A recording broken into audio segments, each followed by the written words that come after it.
we go. Still some technical difficulty, still getting used to this, but welcome everybody to our first top 5 board game session tonight. I'm your host, the token dice guy, Monty. Still getting used to my name. Tonight, though, we are going to be going through the top 5 Gateway board games. As some of you have already seen, I posted earlier this week on kind of a preview of what we're going to be doing tonight, just reviewing a couple of my top 5 games that I like to introduce to new people. 2 of those games are Forbidden Island and Forbidden Desert. If you go over to our page on either Facebook or WordPress, look up the Token Dice Guy, and you will find a little review that I've done on these 2 games with the pros and cons for both of them. Some of the things that I think make them great games, and some of the things that just, they just lack a little bit in. But 2 great games, go check that out whenever you get a chance. Grab these out of the way. I don't get one of those fancy setups where other people can come pick up my stuff for me. Anyways, tonight we're going to be starting off with 5 wonderful, wonderful games. Some of these y'all have probably heard of before, but most of these, I believe, will suit any sort of board gamer's taste. Like if you're an experienced board gamer, they're perfect. But if you are an experienced board gamer, you want to get your friends into board gaming, if you want to show them what the modern style of board gaming is, then these are the games for you. So first up tonight, we are going to start with one of my top games that I have played so many times with me and my wife, Carcassonne. Carcassonne is an amazing game of tile laying / worker placement. You have various stacks of tiles that you have to build up, placing your workers down to score more points than your opponent in order to be able to win in the end. Various tokens can be placed down. You get these little guys right here. I'm going to pull some out so you can see where the term meeples came from. You got these guys right here. I hope that's not copyrighted or I might get in trouble. Little meeple guys here. Sitting me here. Scoot that back just a little. It's that little meeple guy right there in front. He is so much smaller than his box. But you'll have a certain number of meeples based off of how many players you have. So if you're playing with a 2-player game, you're going to have a lot more meeples to be able to use than, say, a 5-player game. And you have to know, you have to have an idea of how you want to place these guys down before you just start throwing them around over the place. You don't want to throw everyone down in a field, or you don't want to throw everyone down on a road. You want to make sure you have some left over so that, if your opponent decides to place random tiles down in awkward places, you are ready for that. Speaking of tiles, you have a number, this is about half the stack of the tiles that you get for the game. With these, they have various things such as crossroads and castles. We have monasteries where you can place meeples in to score points based off of the number of tiles around them.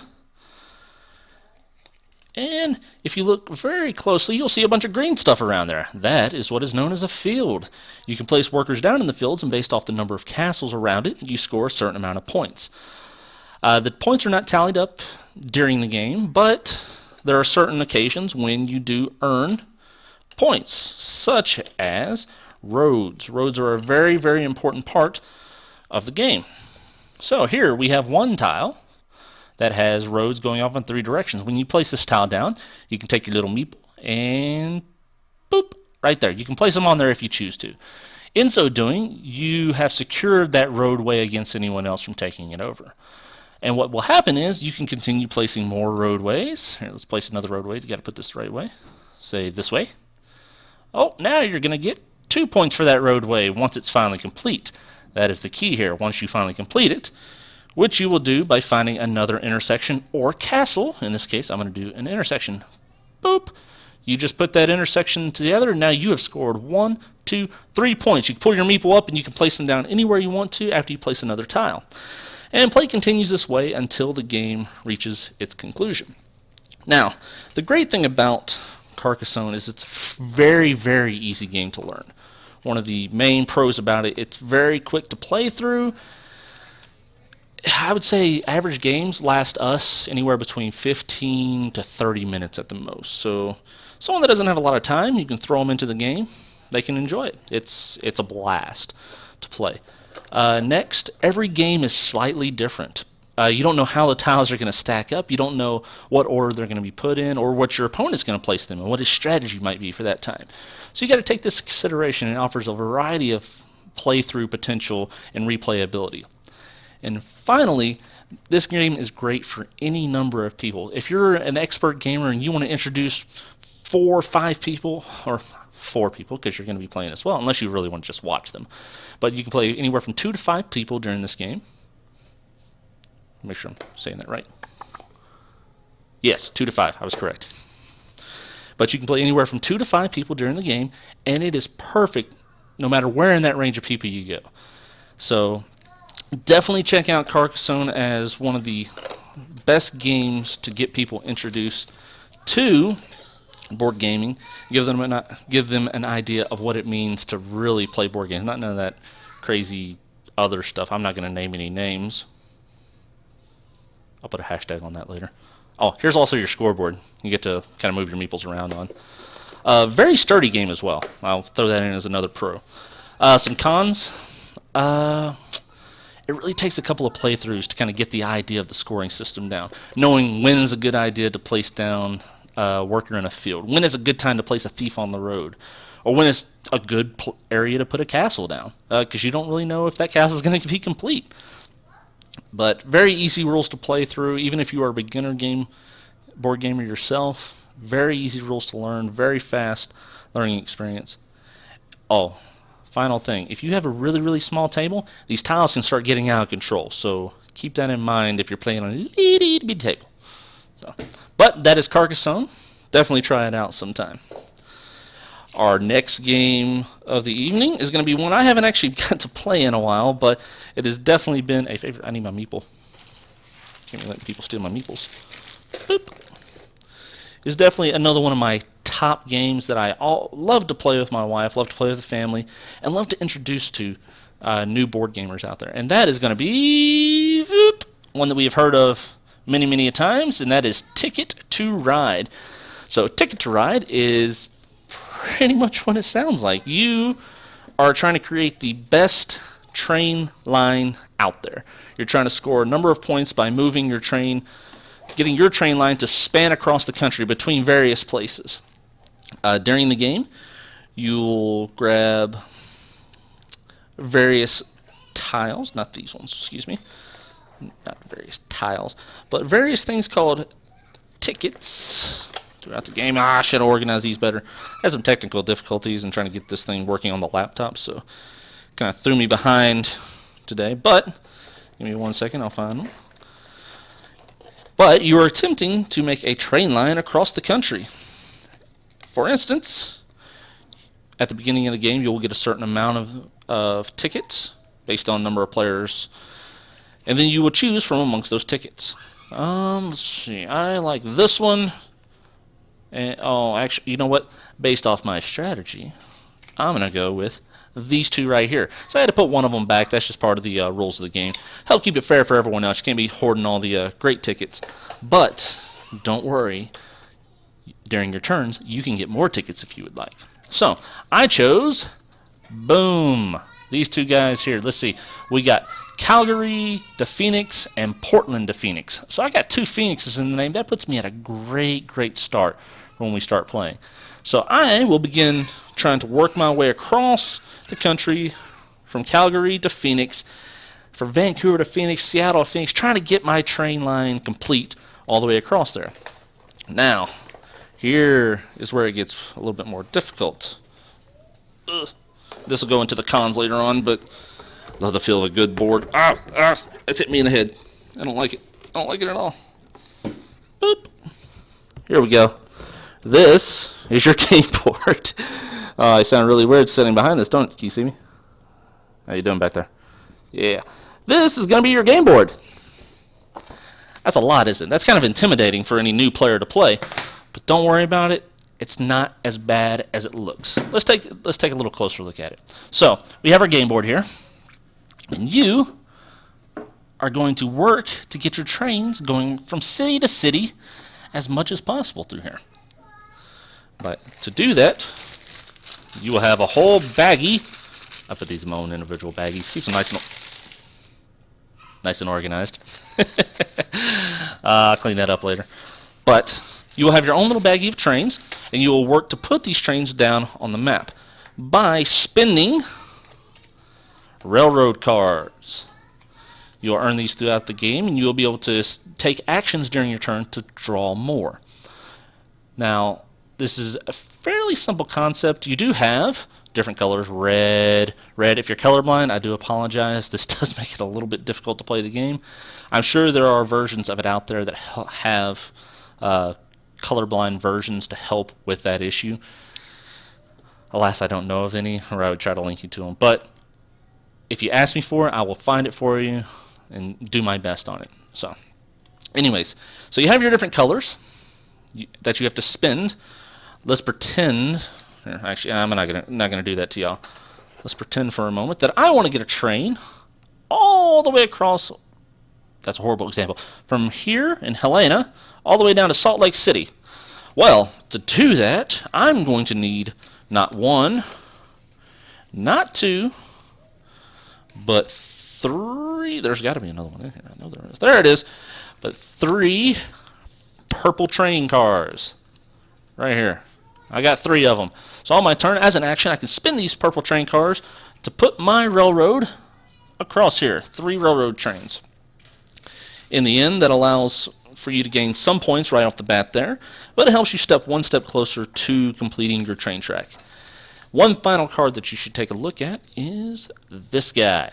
We have the universal train. So this can be used to fill any of those gaps. If you only had 2 purples, I could spin this guy here in order to complete my railway. These are a little bit harder to come by and take a few more actions to be able to acquire.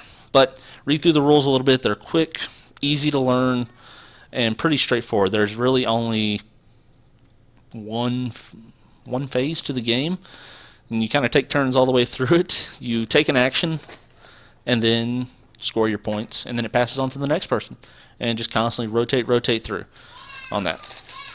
But let's see, I think that is everything. Oh, and you score more points the longer that railway is. Oh, and wait, you may be asking, what is those gray tiles up there? Well, the gray tiles you just spin. Wait a minute. I don't want to lie to y'all. Like I said, it's been a little while since I played this game. I probably should have played it before I decided to make it into a Gateway game. Okay, I am correct. So Gateway, the gray ones are perfect because you can spin whatever color you want as long as it is the same color. Can't mix and match on it. So makes it a little bit more difficult, but not too shabby. So Ticket to Ride pros. First and foremost, it's trains. Who has never not wanted to be a conductor in their life? I know I always did. Being an engineer or something like that, you get to kind of use your imagination, have some fun with that. So trains. There's trains. That's first pro on the list. Second, it's very different from your normal dice style American rolling test your luck type game. You actually got to think through your moves. You got to kind of plan ahead on this one, and that's what makes this style of what I call Euro games. And what I'm saying that this is a Euro game. I hope everyone else thinks it's a Euro game, because I do think it's a Euro game because of the way in which it is played. There's not a lot of luck in it. It's a lot of strategy. It's a lot of thinking through. But thankfully, with the whole concept of the tickets and trying to get your railroad from certain places, there's a ton of replayability in that you'll constantly get something different every time. You constantly have to adjust the way that you play the game based off of that. And finally, one of the last pros is that it's very expandable. Not only do they have Ticket to Ride base version, but they also have Ticket to Ride Europe, Ticket to Ride Asia, and all these other various Ticket to Ride games. Now, sadly, this goes into our cons as well. Those same versions are not expansions necessarily, but standalone games in themselves. So if you kind of want a different experience going through different continents, things of that nature, pick up the additional ones. It's definitely worth it. There's a couple little changes to rules here and there, I believe. But for me, base Ticket Ride, the way to go. Perfect game on that.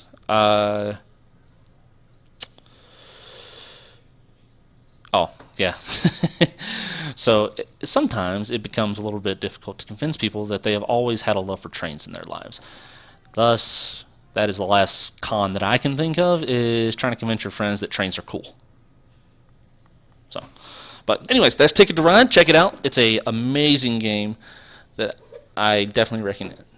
Now, we are going into a whole different avenue of gameplay, something that people really probably haven't heard as much about, because it's not really that concept of gaming that you grew up with. Everyone's used to Risk, where you're fighting it out, you're trying to control the continents, you're trying to destroy your enemies, see them driven before you.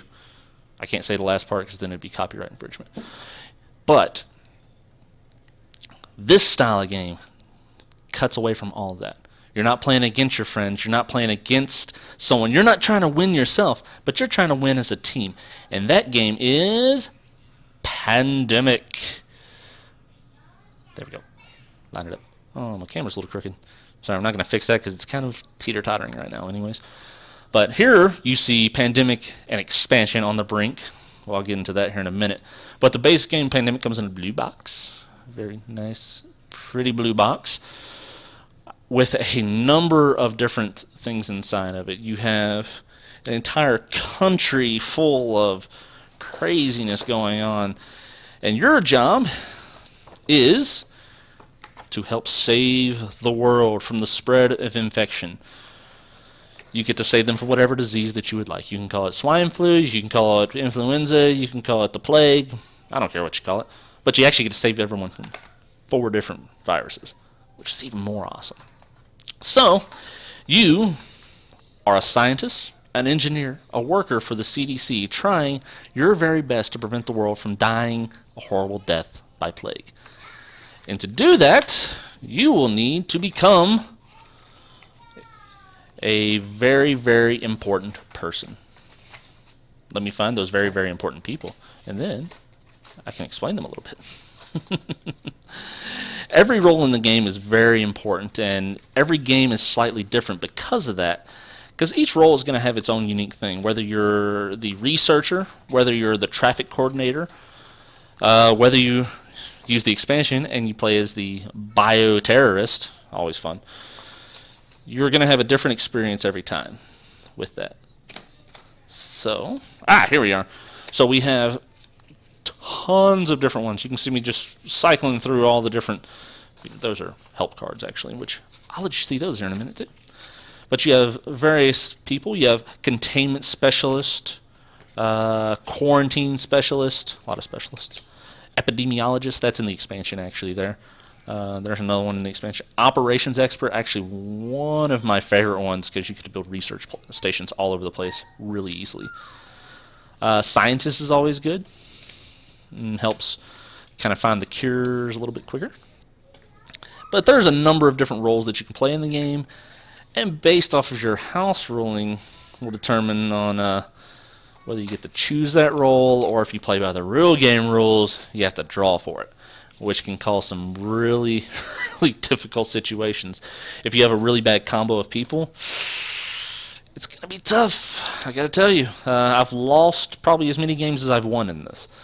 So, and not only me, but my allies against the plagues. Because remember, this is a cooperative game, not a beat your friends up game. So with that in mind, you have to be willing to work with your friends and help them to win. Everybody wins or everybody loses. And it's up to how well you play with others. But as you'll see, there are actually 3 phases to this game. First, you have your actions. I believe you get 4 actions per turn, which are defined right here. Let you take a look at that real fast. I'm going to keep it on this very long because if you really want to know what the actions are, buy the game. But you have different things like driving, direct flight, charter flight, shuttle flight. Don't worry about those names. Those are kind of just, they make it a little bit difficult if you're going by the names. But pretty much they mean moving between cities, flying to different cities, flying back to them, and, of course, building your research centers, which are very important because if you don't have research centers, you can't overcome the plagues. So, But next, we have one of my favorite parts of the game, the map. Again, oh, this way, nope, this way, there it is. All the different countries, different cities, various plagues that could destroy these wonderful places around the world. They're all places that you have to help, that you have to prevent the spread of disease. And disease can spread really, really quickly. So during your turn, a couple things are going to happen. So you're going to get to draw these cards into your hand, which you have to use to be able to fly between cities, research cures for these different plagues. To be able to do that, you need 5 of the same color. Unless you're the scientist, then you need 4. You see how that's helpful. And the only way in which you can really get these cards is 1, at the end of your turn you get so many. 2, you trade amongst your peers. Caveat to that though, in order to do this, you must be within the same city as the name of the card in which you're trading, unless you're one of the other people whose name I can't remember right now. So it gets really difficult really, really fast if you're not careful. And then once you have received your card, once you've done your actions, once you've received your cards, yes, once you've received your cards, then it goes into this deck here with the greenbacks, and you'll start flipping these guys over. And based off of what city and what color you find, you'll be placing down little itty bitty cubes of doom. Cubes of doom sounds better than whatever else you want to call these little things. But you will place these down on each city as you draw them, constantly, and stacking them up too. They stack and stack and stack until you get to 3. If you get to 3 onto a city, then an outbreak happens, and that's when things start rolling downhill really, really fast. If you would place 4 cubes on a city at any point in time, an outbreak happens from there, and whatever. Excuse me. Let me make sure make this correct. Instead of it hitting that city, it hits every adjacent city from it. Now this gets even more dangerous. If the cities adjacent have 3, then another outbreak happens, and another outbreak happens, and it can chain effect, and you can have a really, really bad day really, really fast. Thankfully, a city that's already had an outbreak that turn can't have another one, so that's a plus at least. But you got to keep that in mind as well, because the more and more that these things spread, you have a very limited number of cubes here. Once you run out of those cubes, if you were to ever place another cube down, you lose. So it's a race against time, and working together is the only way that you are going to win. And trust me, there are more ways in which this plague can spread even faster and more dangerously. But you'll have to read the rules for that and play the game for yourself. So maybe sometime we'll show that on the channel here and let y'all see a good playthrough of that. But anyways, that is Pandemic on the Brink. There. And before I forget, because this is the way that this thing is going to go, pros and cons. First off, it's a cooperative game. That is the #1 pro about this game. The cooperative style of game is actually one of my wife's favorite styles because there's not much competition. You're playing together. You're either going to win together or you're going to lose together. That's definitely a plus to this game style. It definitely makes it one of the pros. I don't see any downside to that. Unless you're like super competitive, then maybe go play chess. I don't know. Anyways, from there, the next pro that I have is that it is fast-paced with an ever-changing experience. Every game is slightly different. You don't know what's going to happen. You don't know where the play is going to break out at. The only thing that remains the same every game is the place you start, and that's at the Atlanta CDC. So you are starting in North America no matter what. So I hope the plague doesn't start out in Russia or anything like that, because you're going to have to run over there and help it. And finally, one of the other top parts about this game is you get to save the world. Cons, if you play by the official rules, you are stranded with the luck of the draw when it comes to your rolls. Now, personally, we kind of pick our rolls, but one house rule that we do have with that is we do not pick the same roll twice. So we're going to switch it up. We're going to try something different each time. That way it allows for a little bit different experience every time, and it allows more of a challenge as well. If you're playing the same person over and over again, you're going to figure them out pretty fast, what their basic strategy is, how they work with others. So switch it up a bit, have fun with it, and if you want the extra challenge, yeah, definitely go with the draw. Next, sadly, I have an outdated version. This is the old Pandemic on the Brink and regular Pandemic. And currently out there is actually a new one called Pandemic Legacy, which is kind of an ever-changing game from what I've heard. I haven't got to play it yet. But it is the same rules, same gameplay, except every time that you play, it's slightly different. There's a rule added on. There's something that happens. If the game wins, it remembers that for next time. And so bad stuff is probably going to happen the next time. It's going to build, but you get experience, and you get to spend those experience points to make new abilities. And from everything I've read on it, it sounds like an amazing game. The base version is awesome. I would definitely recommend it first if you're trying. But if you want something new and you want to just take that extra step into it, go for Pandemic Legacy. It's the same game, just with a couple of little extra fluff things.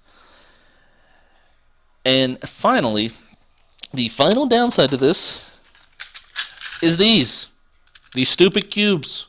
These cubes tend to come up missing really easily, and like I said, if you ever run out of these, then you're going to lose.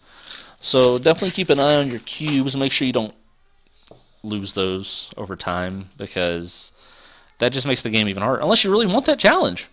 That's up to you. If you really want a challenge on it, lose as many of them as you want. Start with one black cube, see what happens. Anyways, that is Pandemic. Good game.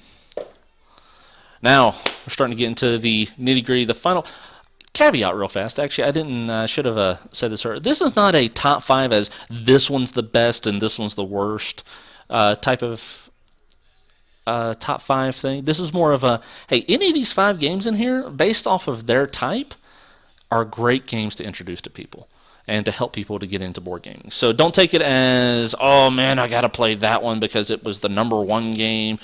No, all these games are amazing games, and definitely try all of them out with your friends. So, but I'll get into the one. There is one in here that I would say try out above all others, just because I'm kind of biased towards it. But get an idea of how your friends like to play. If they want to play a cooperative game, Pandemic. If they want to play something not chancy, but there's a lot of strategy in it, Ticket to Ride is great. If they want to have fun and learn about the tile laying and worker placement experience, Carcassonne. So, and almost all of these games are fairly low budget games to get into as well. So it's not going to hurt your wallet that bad. And the replayability. Okay, I'm going to get off on a tangent for just a second. We'll take a slight break from our board game extravaganza to explain this. A lot of people think that board games are a waste of time and a waste of money. So think about this for a moment. You go to the movies. You spend, an hour and a half. You spend, $10 per ticket, about $10 on popcorn, about $20 on a Coke. Okay, a little over-exaggeration. But you get what I'm saying there. So for an hour's worth of entertainment, you've already spent $30. Whereas I can go out and spend $30 on Carcassonne and get hours and hours and hours worth of fun and entertainment and family time. So something to keep in mind when you kind of knock board games. Don't knock it till you try it, and use it as an opportunity to kind of get away and get out of the norm a little bit and enjoy some time with the family. So, rant over. Now we're going to move on to number 2 on the list, and I'm going to admit ahead of time, I've actually, me and the wife have only played this game, I believe, twice, but we love it. It is an awesome game with some awesome strategy behind it, and it was actually a really close tie between this one and one other, which I'll explain here in a second. But the next game on the list is Machikoro. I don't know if I'm saying that right. If I'm not, please correct me later on. But this game is a deck building. It's not actually. but I'll explain why I look at it that way here in a moment. Slash luck of the draw game. So, first off, this is all that comes with the game. Not very many cards, no tiles or anything. It's a very small game, actually. There's not much to it. Makes it really easy to travel with and stuff. But the idea behind the game is you are a construction worker attempting to build the most magnificent city in Machikoro. So, you have the job of working your hardest to get your city up and going before your opponent. And with that, you are going to need to build various things, such as wheat fields, ranches, there it is. Oh, some bakeries. Yeah, everyone needs some bread. Come on. Oh. Who doesn't want a convenience store? Oh, man. Oh, you got to have some natural landscape in there as well. So let's put some forest down. And where are we going to play those sports at? Stadiums. So, you get the idea on it. So you're trying to build up a city, and to do that, you're going to need to spend some money. So, these right here. You're going to spend money in order to buy these various areas. So the way in which you earn that money is by building those various areas. Well, if I don't have them, how do I do it? The game progresses slowly but surely. So every turn, you're going to have two things that you can do. One, you get to roll a dice. Ta-da! Here, just in case you can't, see that it's a dice, you're going to get to roll a dice. Based off of what you roll, you're going to look at the top of your card. You see that crazy number up there? Oh, well, that's going to determine what you get because there's text down here. Oh, my goodness. There's text. Get 1 coin from the bank on anyone's turn. So, when you roll, if you roll a magical 1, you get to take 1 coin from the bank. There's how you're earning your money. Once you have rolled the dice, you have concluded everything that's on the cards. You then have an opportunity to purchase some of those areas with your hard-earned cash. Once that is completed, you move on to the next person's turn. They roll a dice. You conclude everything that's on everyone's cards based on what they say. For instance, we're going to go back to it. This guy says you get 1 coin from the bank on anyone's turn. So if they roll a 1, you get the money too. You're earning profit off of their hard work. That's nice. That sounds like the American dream. I didn't go there. Anyways, so you continue to build up, trying to make your city the best that it is, earn money, pay for various places. And the object in the end is to build 4 very, very specific places. You have the radio tower. Oh, I forgot they have backs. You have, I'm going to go from this side over. Radio tower, an amusement park, a train station, and a shopping mall. So, the first person to be able to build all 4 of those places wins. There are no points. You just had to be the first to finish that. So, the game is based off a little bit of luck, a little bit of die roll, but it's really, really fun, actually. And creates kind of a challenge. You kind of got to think your way through. And now, to go back a little bit, why I call this a deck building game is because it offers that same deck building concept as another game that we are actually going to feature tonight, and I actually want to do a playthrough on this one here in the next couple of weeks, I think. But that game is Dominion. Dominion is a true deck building game where you continue getting different cards. You don't roll any dice though, but you draw cards and you play them, and you're trying to actually earn a lot of more points than your opponents. So similar concept, totally different execution. But Machikoro, that's the game that we're on right now. We'll do Dominion some other time. Both are the reason that I chose this one over Dominion is this one is easy to learn, fairly easy to master. There's not much to it. Dominion, on the other hand, you have a lot of stuff you got to really think through in order to get really, really good at the game. There are tournaments for this stuff, for crying out loud. I've never played in them, but yeah. Anyways, now for our pros and cons. So this is, for the first pro, it's a basic deck building game with a little bit of luck. It keeps teaching. She had to throw her ball in the sink really loud.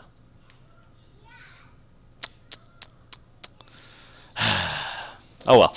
Anyways, it is a basic deck building game with a little bit of luck tied into it. You actually have to think through. You got to get an idea on your strategy and stuff like that, and go from there on it. So, next, it is a very, very quick game. It says 30 minutes on the bottom of the box there. That's not true. It took us a lot less time than that. I promise. The game, especially after the first playthrough. The first playthrough, maybe 30 minutes. After that, though, the games go pretty quickly because you start getting an idea, feel for the game, how the dice are rolling, and you go pretty quickly from there. And finally, it is very, very easy to learn. I can't wait for my son to become 5 so I can actually teach him the game, because basic counting, dice rolling, money, economics, basic stuff. Cons? Luck of the dice. Okay, I actually enjoy rolling the dice. Hashtag my name. But anyways, yeah, luck of the dice, some people kind of cringe at. They don't like to roll dice because they think that their fate is tied to that. Like, them winning the game was just a luck of the draw, luck of the die roll. And it is a little bit, but, you still got to think it through. Are you going to stack up on all those 3s and 4s, which are your most common die rolls? Or are you going to, hoard the 1s, so every time a 1 is rolled, you're just getting tons and tons of gold from those 1s? There's strategy to think about in it. So, yeah, there's a little luck tied in, but more strategy than not. Next, we have... There's not a ton of player interaction. So comparatively with some of these other games that we've shown, you're blocking off your opponent, you're stopping them from doing stuff, you're having to build tiles to keep them from getting numerous points. This game, not so much. There are a couple of ones in here, and let me show you them, that have a basic player interaction. For instance, Cafe. Get 1 coin from the player who rolled the dice. So, you can steal coins from other players a little bit, but that's about all the interaction that you're going to get out of the game. You're not blocking your opponent, you're not stealing completely from them, you're not tearing down their places. You're just, stealing a little bit of their money if you get lucky on the die roll. But anyways, Machikoro, great game to try out with anyone of any age, 2 to 4 players. Awesome. It says ages 10 plus, but if your kid can count, you're going to be okay, I think. So, and finally, I wish I had a drum roll button on here or something like that, because I really, really need one. This game here, I am super biased towards because it is super fun. It's not my first board game of this style, but it's definitely my most loved. The concepts behind it are amazing. The theme behind it is awesome, and that can actually be a turnoff for some people when it comes to this game, but I think it has an amazing concept behind the game, and it introduces you to one of the most important styles of board games out there, which is the worker placement style. And that game that we are going to talk about right now is Lords of Waterdeep, which is going to fall over as soon as I let go. So there's a fan going right now, so I'm going to do... I'll just put the whole box back there behind. Oh, it's huge. So, one of the downsides. Get that out of there. One of the cons, it's a big game. Which I'll show you all the pieces here in a little bit. It gets ridiculous. But, don't let that scare you. First off, don't let that scare you. Lords of Waterdeep is an amazing worker placement game. This game has a great theme behind it where you are playing one of the Lords of Waterdeep. Yeah, haha, got you on that one, didn't I? Anyways, so you play one of these people and you're trying to vie for power within the city of Waterdeep. In order to do that, you must gather around you fighters, mages, clerics, rogues, people that are going to help you to fulfill various missions to increase your fame within the city. And That's what this game is all about, is building up points, placing your workers in just the right spots, getting just the right resources in order to win the game in the end. Now, something that my wife brings up in a lot of these games that is one of the best parts about playing these is the fact you don't know who is winning until the very end. You may see someone way out front in points on the board. That doesn't mean that they're going to win, though, because someone could have some of those secret cards in their hand that are just going to keep you, or they're just going to come back right there in the end. And it's one of the cool concepts about the game is you're constantly fighting, vying for power, trying to get yourself into that spot, but you never know until the end who is truly going to win. So let's get down to some of the nitty-gritty parts of this. I'm going to have to just lay this down, and I'm going to show you some of the stuff. So I give this one as a gateway board game on one condition. One, you yourself should probably have a basic idea how the game is played. Therefore, read through the rules. There are a pretty good chunk of rules in here. But once you've read through them one time, the concept of the game is very, very straightforward. So there are 2 phases to the game. Let me find everything just to make sure I give you the exact stuff on it. I don't want to lie to you. So, you have 2 real phases to the game. You have the actions, in which you can do one of 2 things. You can... Wait, I never read that before. Huh. You can take one or both of the following actions, actually. Sorry. I guess I've been cheating myself out a little bit. Anyways, you have to assign one of your agents, dun dun dun, to one of the various tiles, and your agents are, look at this, more meeples. They're a little different than the other meeples, though. But you assign these guys to various places on the board, back and forth. You kind of switch back and forth between you and the other player until you're out of them. So you may ask, oh man, well that can go on forever. Not necessarily. So if you have a 2-player game, I'm just doing this one off the top of my head, you will start with this many. 4 agents that you can place down at your whims to do various things for you. That may seem like a lot, but it really goes really, really quickly. And the more players that you get into the game, the less you have to use. So keep that in mind as you're playing. Now, once all the agents have been placed, you are then able to end the round. From there, you'll start pulling up agents of your choice based off of other rules on the table to complete those actions on those different places. Let's use some examples here. So, I'm just going to look through the book. Some of the basic places that you have are places such as... Actually, you know what? I probably shouldn't do that. I'm not going to show you the rules on it. I'm going to show you the board, because this board is...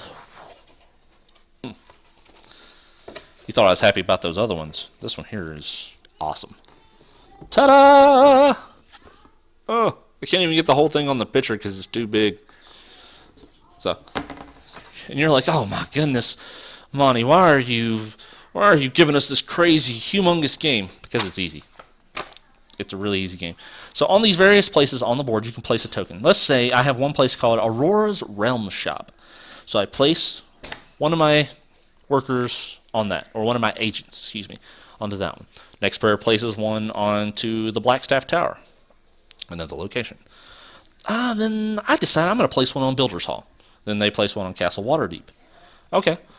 Well, once we've done placing all of our workers, the round ends. And based off of what it says on different tiles, there's some that say you get to go first, yada, yada, yada. You start pulling them up. Not in order, but in the order that you choose. So I'm going to go ahead and I'll go first since, I'm the first player. I'm going to pick mine up off of Builder's Hall. Well, Builder's Hall says I get to choose one building, pay its cost, and put it into play. So I do that, take it, and spend my money that I've earned. These really, really cool little square token guys. Here, let me give you. Yeah, these and these are your money in the game. But you will spend those to purchase buildings and things of that nature. Whatever it says on the paper is what you do. And then I do that. Okay, I pulled one up. Next player pulls one of theirs. They're going to pull up their Blackstaff Tower, which says to take one wizard. I haven't gotten into these yet. One wizard that is purple, since it's coming up really, really awkwardly right there. Let's see. Wizard. Rogue. Fighter. And cleric. Those are your different guys that you have to use, and I'll explain those here in just a second. But anyways, they pull up their worker from the Blackstaff Tower, get their little purple guy. Boop. And then it goes back to my turn. I go ahead and pull up my person from Aurora's Realm Shop, which says I get 4 gold. So I just get to take 4 gold from the bank. Sounds good. And then they decide they're going to pull up their Castle Waterdeep, which allows them to take an intrigue card and the first player token. So when the next round comes around, they get to go first. Awesome little combo. Now there are some other little pieces to the game that are really, really easy to figure out, but that is really the basic rules of the game. You place down workers and you pick them up. Place them down, pick them up. And you use your resources, whether it be your lovely, lovely people here or gold, in order to complete quests. Now, quests are very unique in nature. Each quest is going to be slightly different. Here we have a commerce quest. Now, this quest shows that it requires 4 fighters, 2 rogues, and 2 gold to be completed. Now, remember, we get 2 actions per turn, right? So one action we place our worker down, and then we decide, hey, I got 4 fighters and 2 rogues and 2 gold. I'm going to complete this quest. Bam. Got it. So you spend the resources putting them back in the bank, and then you get a reward. For this one, you're going to earn 6 victory points and 1, 2, 3, 4, 5, 6 gold. Awesome. So you just spent 2 gold and got 6 gold back. Ching. So you're kind of progressing to what your victory condition is going to be. Now, oh man, you said victory condition. What is that? Well, I'm going to tell you exactly what that is as soon as I find it. Oh, you remember the whole thing I was talking about with being able to play the different rulers of Waterdeep? Well, that's where this portion comes into play. Oh, there they are. They're down the bottom. That's where this portion of the game comes into play. At the beginning of the game, you are going to draw one of these many different rulers of Waterdeep. And on each of them, there's a different victory condition. Whether it be, let's see, we got Kriana Agrivar, who says at the end of the game you score 4 victory points for each Arcana quest. Going back, in the top corner here, says Commerce. It says different things from Arcana to Fighter to Wizard, various things. I don't remember exactly. Arcana, Warfare, Skullduggery, Commerce. I believe that's all 4 that there are. Oh, and Piety, excuse me. So you score 4 each for Arcana quests and each Piety quest you completed.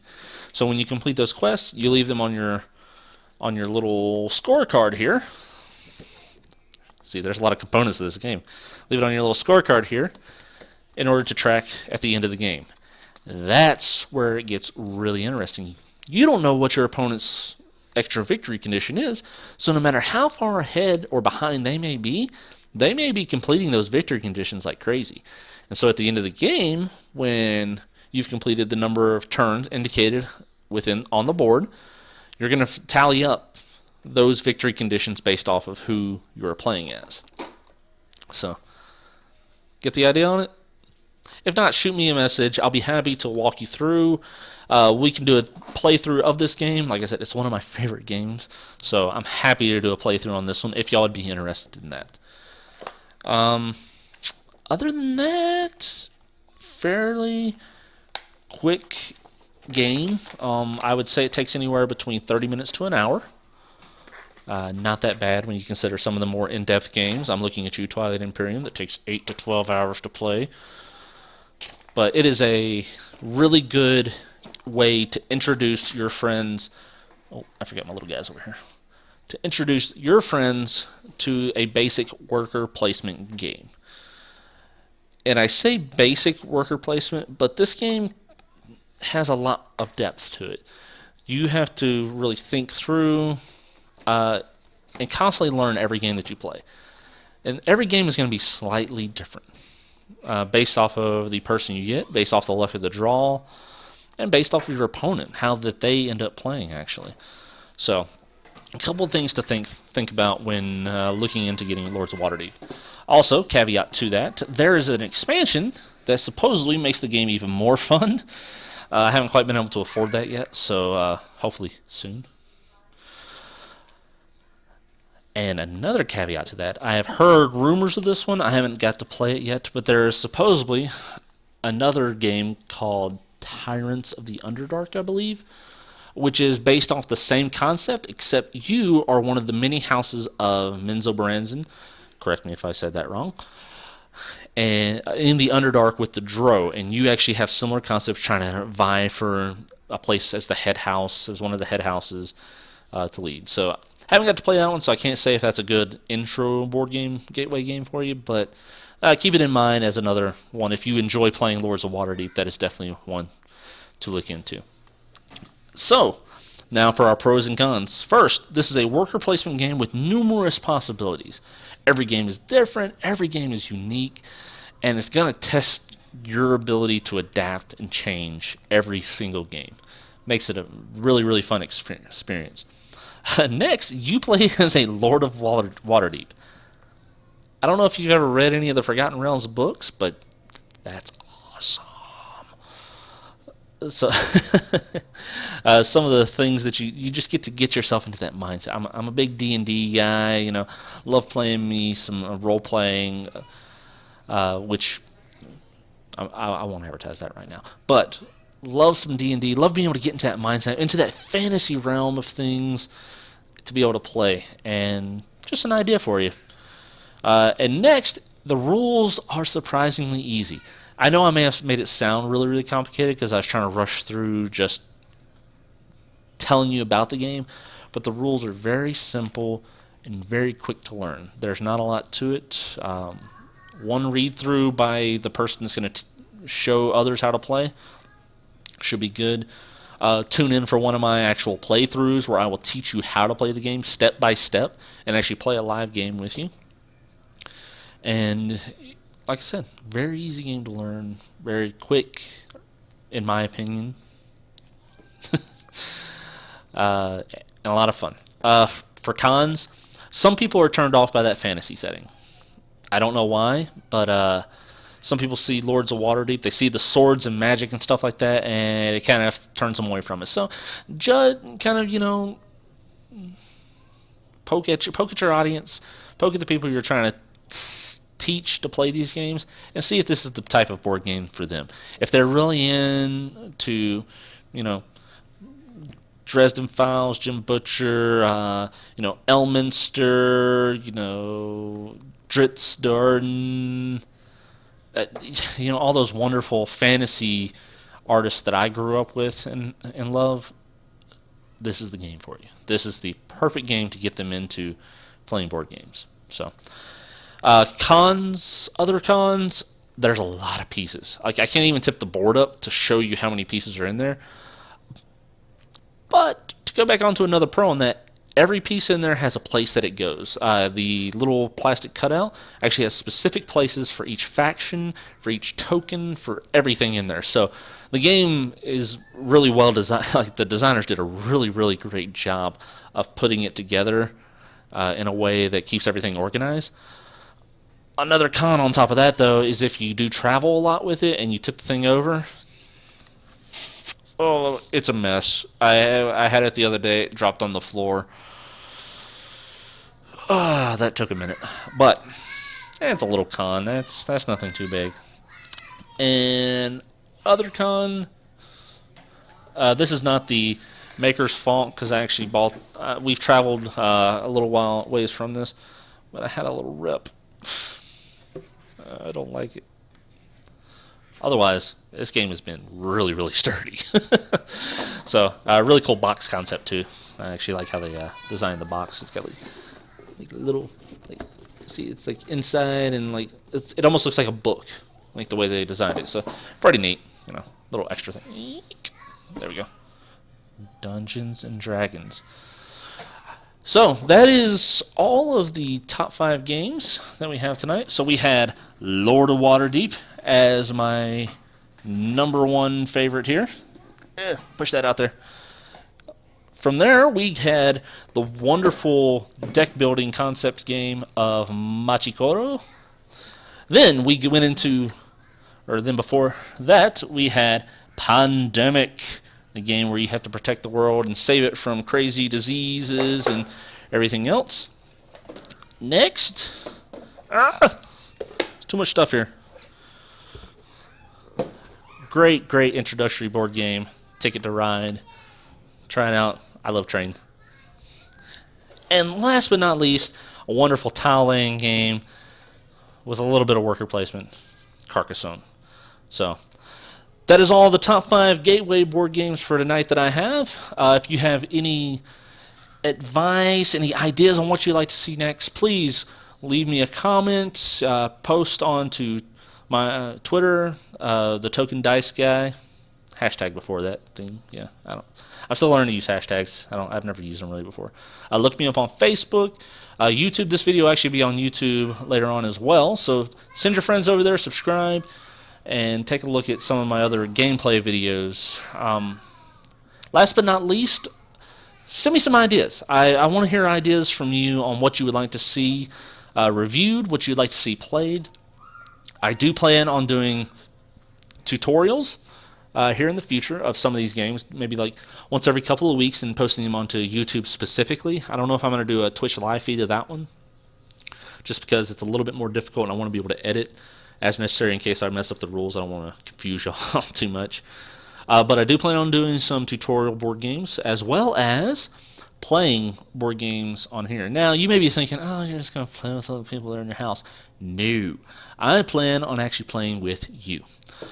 I have some ideas in the working, some various things with cameras, angles, setting up an overlay to actually like give you like go to C2. You sunk my battleship, that type of thing, so that you can tell me exactly what you want to do, and I can get you into the game so that I can teach you and you can have as much fun as I do playing these board games.